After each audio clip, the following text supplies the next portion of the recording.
Bizarre Brain Comics.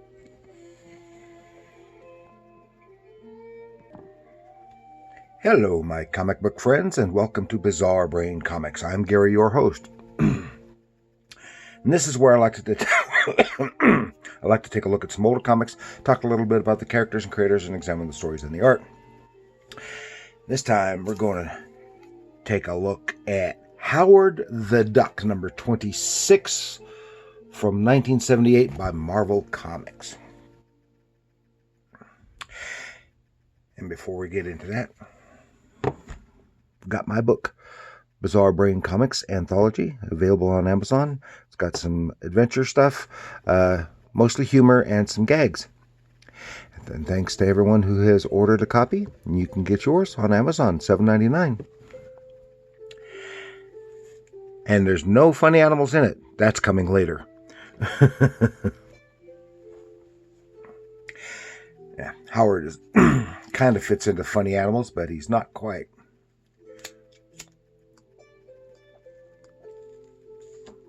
No, and this is not the Howard the Duck quite from that you may know if your only exposure to him has been that terrible 1986 movie. Had some good special effects, terrible writing, had a good voice for Howard, and the only saving grace was some of the effects and Leah Thompson. That's the only saving grace. The rest of it was still kind of fun to watch every now and again, though. This issue, number 26, 1978, was written by Steve Gerber, as I think all of these were, and drawn, penciled by Gene Colan with inks by Klaus Janson. What's kind of funny is that Gene Colan, most of the time while he was doing Howard the Duck, he was also drawing the Tomb of Dracula at the same time. There's a lot of overlap there. So that's something. For him to be able to do two monthly titles at the same time like that. So he must have been fairly fast as well as good. But he had some shortcuts, I'm sure. Okay, and Howard the Duck was created by Steve Gerber and Val Mayarek, and of course Val Mayarek did and some others did the earliest Howard the Duck issues until Gene Colan came on and he did most of that run. Of course, I don't know anything about Howard, the more recent Howard stuff. They've had some. I haven't seen or read them, but for a little while in the 80s, Howard made a comeback and had a black and white magazine format for a little while, as kind of like a Savage Sword of Conan and Dracula Lives. Okay, and he made his first appearance in 1973 in a Man-Thing story, because he's a spinoff from Man-Thing, in Adventure into Fear number 19. It was just supposed to be a little character dropped in with their multi-dimensional stuff, and he quickly became so popular they gave him his own run. And he is a duck trapped in a world he never made, and he is from Duck World, which is an alternate universe, not another planet like they saw in the movie, but he is from an alternate universe inhabited by intelligent ducks in a world otherwise mirroring our own. And he hangs out with and has a romantic interest in Beverly Switzler, who was the Leah Thompson character from the movie. And the stories are largely social satire. And I think Steve Gerber did the best. The other later writers that I saw didn't do nearly as well. They just didn't have the flair. Now I don't know. They might be okay now, because now they could have writers who weren't even born then.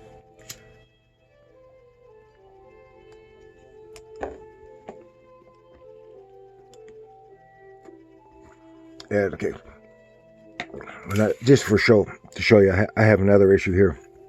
This is 11, also done by Gene Colan, so it shows how long Gene Colan was drawing the title. And here it has, okay, folks, it's happy time. Did you hear the one about sudden death? And you can see that he's kind of got him at a microphone like a stand-up comedian, and is kind of dressed like a clown, and you'll see why. In our good Gene Colan art, we get a brief recap from the previous issue here on the splash page. There had been a party by a socialite, I've forgotten her name now, who's friends with some friends of Howard's, and she had hired the crime circus of crime, yeah, that's what they are, to entertain, and of course, and the villains that Howard goes up against are often D-listers. Some were created specifically for him. Others are D-listers from other titles. And the Circus of Crime have gone up against Spider-Man, the Hulk, and Iron Man. And they've always lost. So here they are up against Howard the Duck. So the ringmaster with his little hypnotic gizmo hypnotized everybody and stole all their money. And he kidnapped Howard. Well, the friend lady, she suspected him of that, and so she's following him. So here they are, the next later, a day or so later, in from Cleveland to Pennsylvania, where they're having a run in the circus, and he's introducing Howard. Howard is being a circus act at gunpoint, and they got him dressed up like a clown, forced him to go out there and try and tell jokes. He tells a few things, gets them laughing. Then he warns them about what's going to happen to them, and everyone just laughs because they think it's part of the show. And then when he's done, Ringmaster just kicks the crap out of him and warns him against it. Then Ringmaster, he does his thing with his hypnotic gizmo, hypnotically forces everyone to fork over all their bucks, and then they forget all about it. See, here's this guy here. We see him again as they're stealing his money. Then afterwards, Howard is feeling bad, and he's got a big mouth, which gets him into trouble all the time. And they're coming down hard on him because he doesn't want to be there. They said, "You're going to let me go," but said, "No, it's too good. We're not going to let you go." And so they're forcing her. Then that guy from the thing got stopped at a bar from the circus. Stopped at a bar after he took his family home and having a couple drinks. Time comes to pay. He doesn't have any money. He doesn't know what happened to it. And that was the last of his money because he's out of work. So he staggers home, nearly gets hit by a car while he's griping.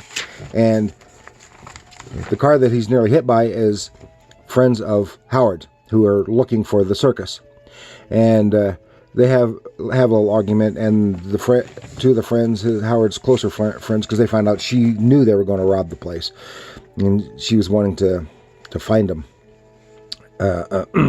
With the goods and stuff to bring them down. And Winda and what's his name, Paul, get out, and they are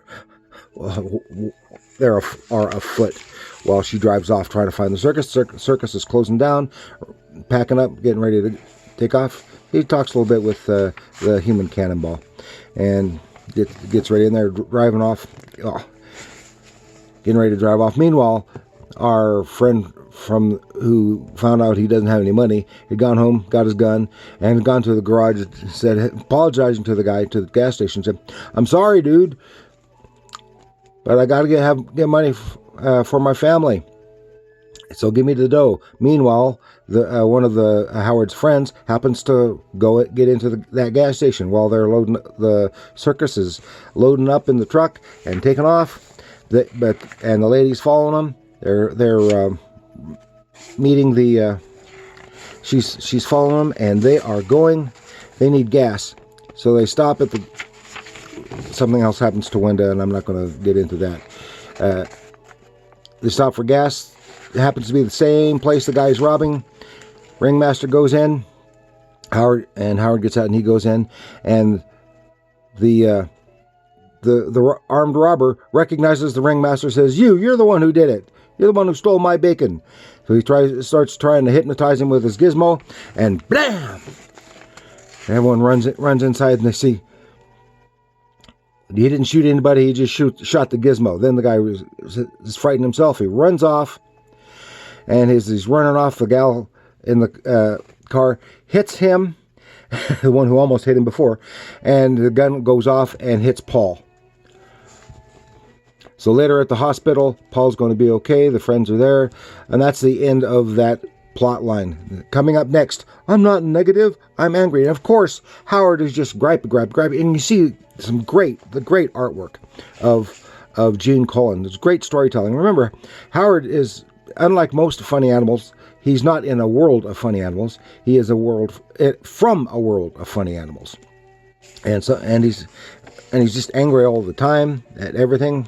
Understandably, he's been concerned about Beverly. She's not even in the story because she's supposed to be his girlfriend, but she got married to Dr. Bong, who is one of the recurring villains in Howard the Duck. But you can see just the beautiful artwork, even, and the inks. Of course, his best artwork is just his pencils uninked. But you can kind of see some of the little shortcuts which don't detract at all from the quality of his artwork. Some of the little shortcuts that he gets in. He has some great panel compositions, and he is just marvelous at drawing regular human beings. Better than I think of drawing the superheroes. So that's all I've got for you this time. For Howard the Duck, number 26. So thank you for joining me. Please like, share, subscribe, and leave a comment. And tell me, do you like Howard? Have you seen the movie? Have you read the old Howard stuff? And how does that compare to the new stuff, which I've never read? And let me know in the comments below. And do remember, comics are art.